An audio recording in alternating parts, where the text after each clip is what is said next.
volta com a Revista Notícias e neste bloco você confere. Começa nesta segunda-feira, julgamento do casal Nardoni.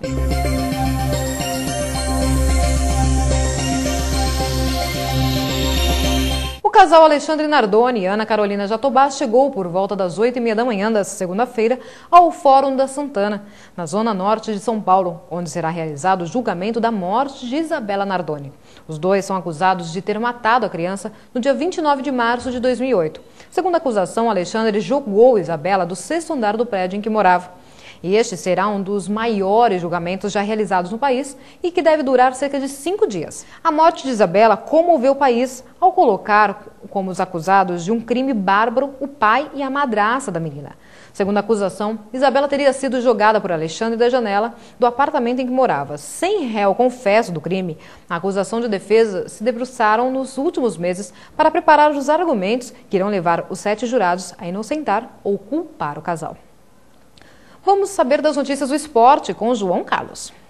Ok, Gisele, juntos para falar de esportes nesta segunda-feira, aliás, e que domingo movimentado na área esportiva, começando pelos times do Vale do Paraíba. O São José, sábado, perdeu para a Catanduvense por 2-1 e viu seu sonho de voltar aí a brigar pela série principal do Campeonato Paulista ficar um pouco mais distante. Bom para o Guará, que jogando no estado Ari Rodrigues Leite, venceu ontem por 2-0 e, com o resultado, o Guará já está classificado para a próxima fase do campeonato. O Guará caiu no ano passado, tem tudo para voltar à elite do futebol paulista já neste ano de 2010. Pela Série A3, o Taubaté foi bem, venceu o Barueri, 4-3, jogando fora de casa. O Barueri, que é o ex-Campinas. Com o resultado, o Burro já voltou a G8 e tem ótimas possibilidades de classificar para a fase final do Campeonato Paulista da Série A3. Pelo Paulistão da série principal, destaque para os jogos do final de semana. Palmeiras sábado, 2-0 para a Ponte Preta em pleno Parque Antártica. Palmeiras tem um retrospecto muito ruim no Palestra Itália.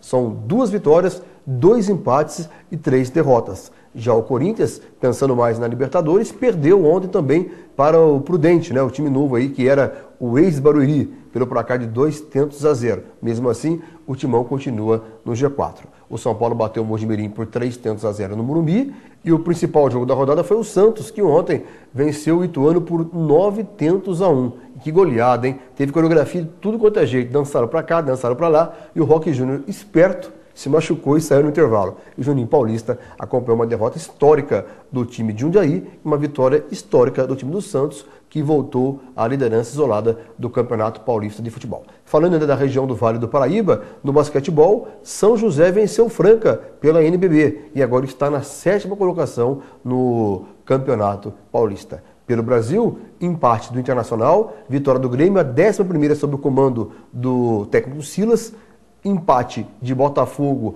e Flamengo, né? 2 gols do Adriano de um lado, 2 gols do Herrera do outro lado. Em Minas Gerais, destaque para a vitória do Atlético Mineiro, com 2 gols do centroavante Robina. É um pouco do placar nacional, lembrando que no esporte internacional, mais uma vez destaque para o Messi, Lionel Messi, na vitória de 4 do Barcelona sobre o Zaragoza. O Messi fez apenas 3 gols e é hoje, sem dúvida nenhuma, o melhor jogador em atividade no futebol mundial. Falamos de esportes, em especial para o RVC Notícias.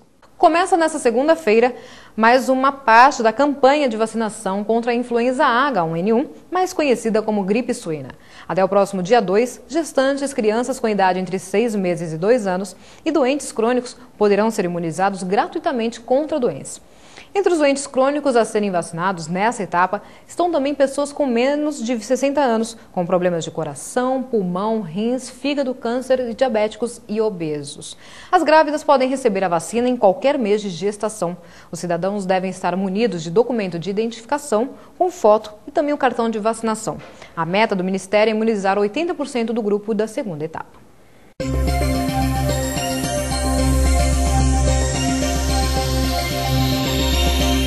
A tempestade de areia do deserto de Gobi, que chegou no sábado passado a Pequim, continua cobrindo a capital chinesa, que também apresenta nesta segunda-feira altos níveis de poluição, que poderiam inclusive representar um perigo para a saúde dos moradores.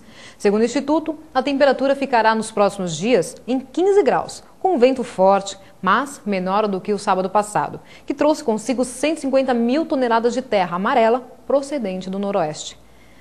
Especialistas apontam que esta tempestade de areia é uma das piores que os habitantes locais lembram.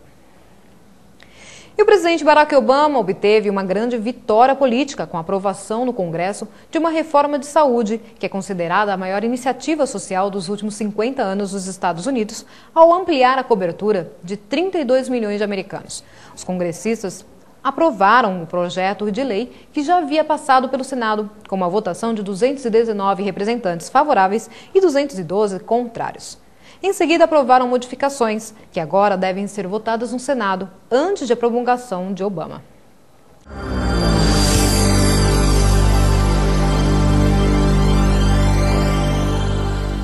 Confira a previsão do tempo em todo o país. Olá!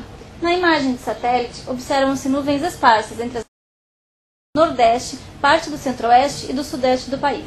Estas nuvens estão sendo formadas pelo forte calor, alta umidade do ar e pelo padrão dos ventos em altitude.